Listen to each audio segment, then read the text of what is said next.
5 through 8, 17 through 20, you should have done already, right? Okay. So now we're going back to the first page. We're going to look at this one.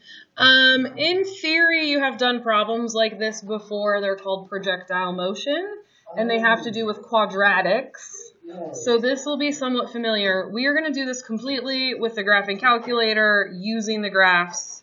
You know I can see your cell phone lit up, right? Thank you. Carter, the laptop should be away. So we're going to go ahead and go through the process and just make sure that we can do all the things but in a different scenario. So go ahead and clear your calculator. We'll probably do that a lot in between problems just because we're messing with the window a bunch. So we have a water balloon is catapulted into the air so that its height in meters after t seconds is modeled by the equation. Sketch the path of the water balloon on a set of axes before you begin answering the questions. So let's go ahead and draw a picture of this. So x and y axis. The x-axis, they're using the variable t, and it represents time in seconds. On the y-axis, they said that y is h, or h of t. So I'm going to say y equals h, and that is height in meters. Okay, so this parabola has a negative in front. That means it's upside down. And so I know that the parabola is going to go like this.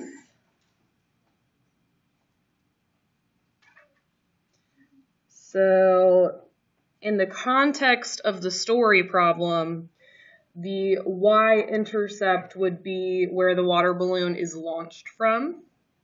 So you could say launch or catapult or whatever. This would be the highest point that the water balloon reaches. And then over here, this is the water balloon hitting the ground.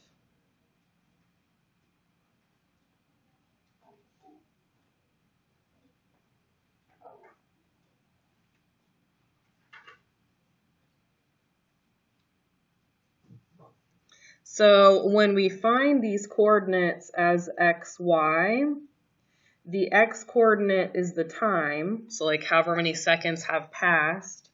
The y coordinate is the height of the water balloon at that time. So whenever they ask a question about like what time did this happen, they're asking you to find an x value. Anytime they ask a question about the height at a specific time, they're asking you to find a y value.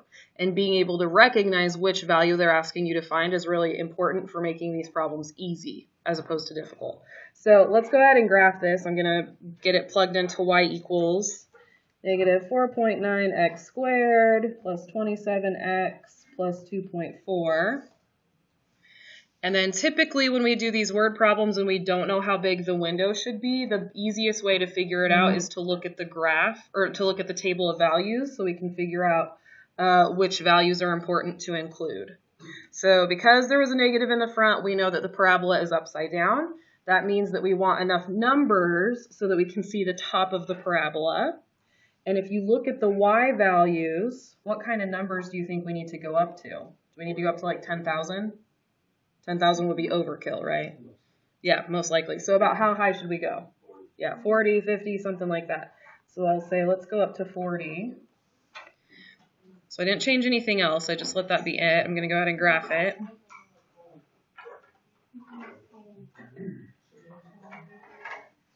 Okay.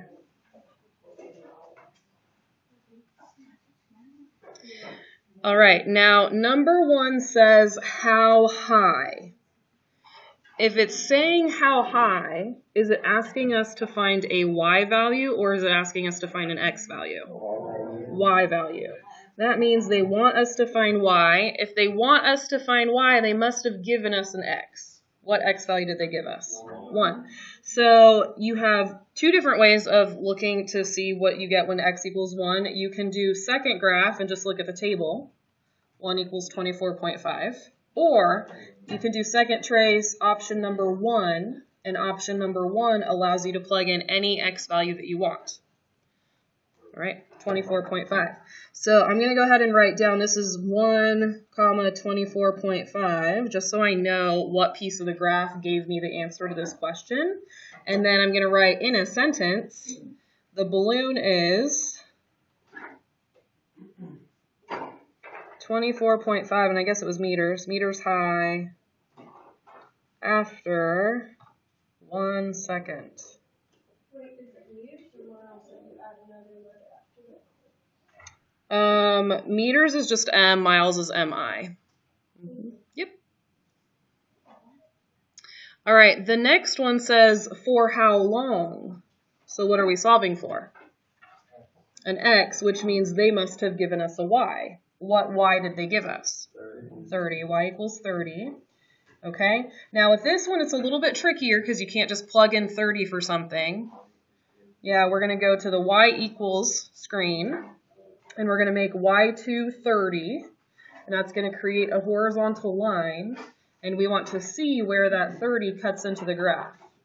Now, it cuts into the graph twice, which I think helps to make sense of the question, because the question was, for how long is the balloon more than 30 meters high? So if we look at the picture, it looks like this. We cut into it, right?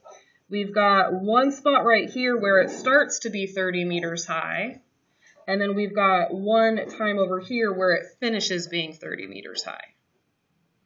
So what do we need to do?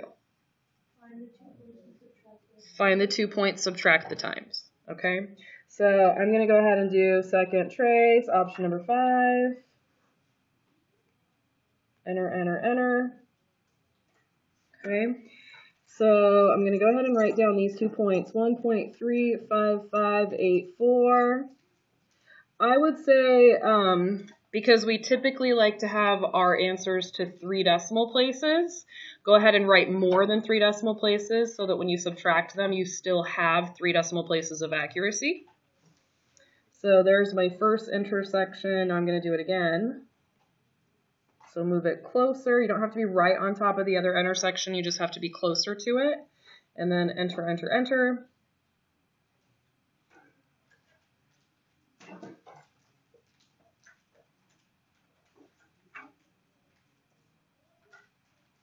Okay.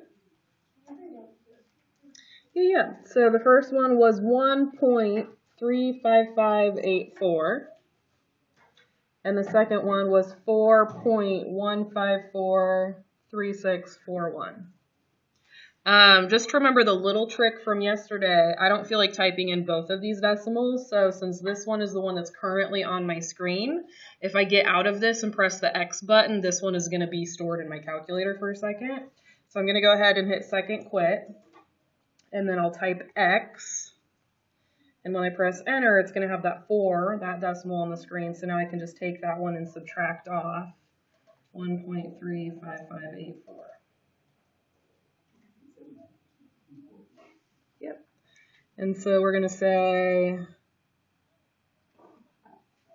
I'm going to say this one, dot, dot, dot, because I didn't round it before I subtracted.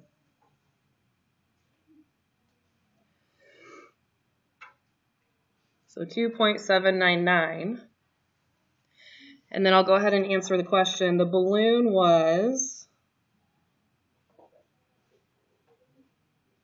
more than 30 meters high for 2.799 seconds.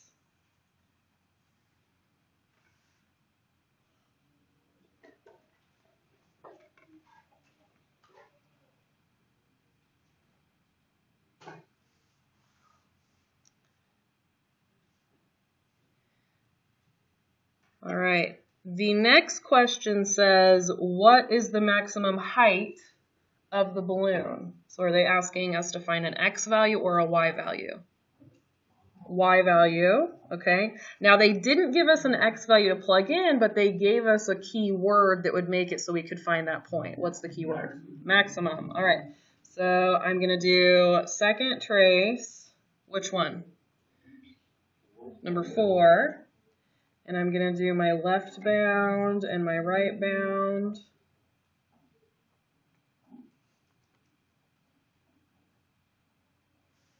And so the maximum, I'm going to go ahead and write down both coordinates. The x-coordinate is 2.755. The y-coordinate is 39.594. Okay, and then to answer the question, I know that based on the way they phrased the question, the y-coordinate is the answer that I actually wanted. It's possible for them to phrase the question in a way where the x-coordinate is what you want. What question would maybe make it so the x-coordinate is what we care about? Yeah. Yeah, how long does it take to get the maximum height? That would give you the x-coordinate. But this one was a y-coordinate question, so we're going to say the maximum height of the balloon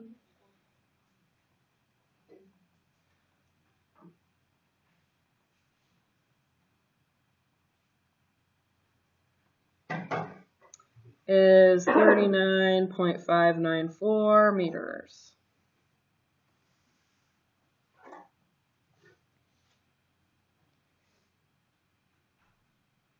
All right, the next question says when.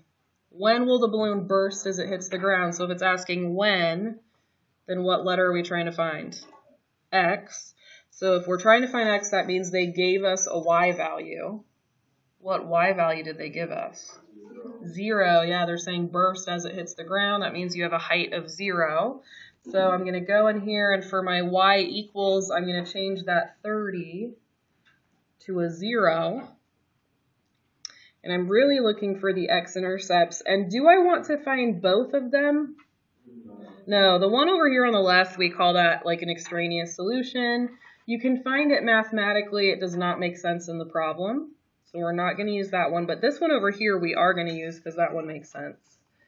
So second trace, now I'm going to have to move it over so that it finds the x-intercept on the right side, not the left side. Okay, so that x-intercept, if I write 3 decimal places, is 5.598, comma 0. And so I'm going to say the balloon hits the ground after 5.598 seconds.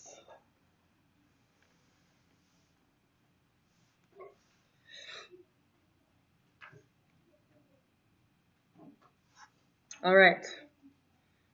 Does that make sense? Yeah. Okay. So we've got that first page, 5 through 8. You guys have done that one. So today, go ahead and circle 12 through 16. You're going to do all of those, 12 through 16.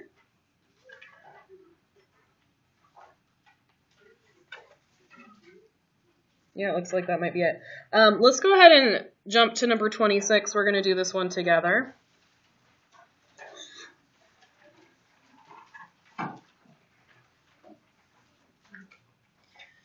All right, so it says, let x, x plus 1, and x minus 4 represent the width, length, and height, respectively, of a container. When it says respectively like that, it means that the order that it gave you the numbers in is the order that it gave you the words. So we're going to say width, length, height, because that's the order, width, length, height, and that means the width is x, the length is x plus 1, the height is x minus 4. It says that the container has a volume of 30 cubic feet. So we know that volume is the width and the length and the height all multiplied together.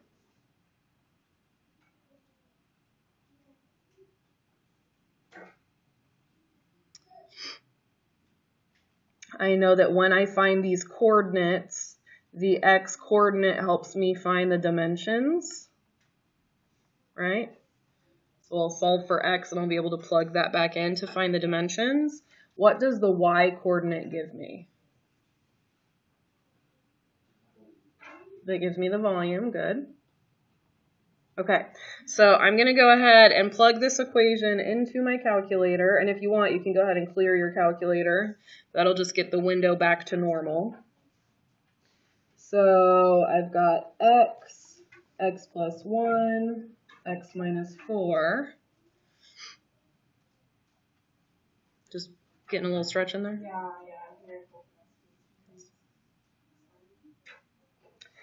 And we're going to hit second graph, just because we want to see how big these numbers get. So they don't go very positive. They go negative first, and then they go positive after that. And they just like grow a lot, looks like. Okay. So, well, we do know, actually, we have a clue in the problem. We want the volume to be 30 feet. So I guess we didn't even need to really look at the table because we just know that we have to get bigger than 30. So maybe put 40, maybe put 50. We just know that we want a volume that's bigger than 30. Okay, so let's go ahead and graph this. All right. Now, so if we want the volume to be 30 specifically, is that an x value or a y value? Y value. So when it says volume of 30 feet, that means y equals 30. And how do we get a specific y value that we want? We hit the y equals button. We go down to y2. We say y needs to be 30. We go ahead and we graph it. And now what do I do? Yep, so second trace, option number 5. Enter, enter, enter. Okay, so the point is 5, 30. So the volume is 30, the x value is 5.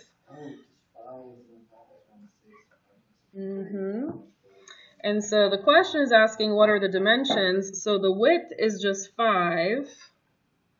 The length is 5 plus 1, which is 6.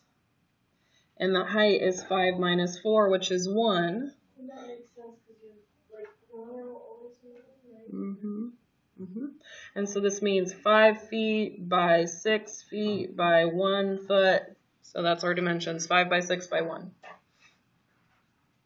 Okay, so I also want you guys to do 27.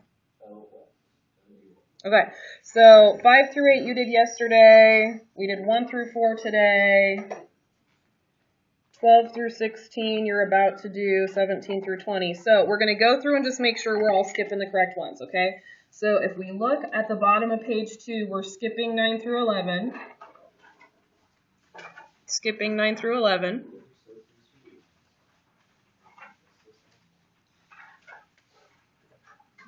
Okay. On page 3, you were doing all of those. On page 4, we are skipping 21.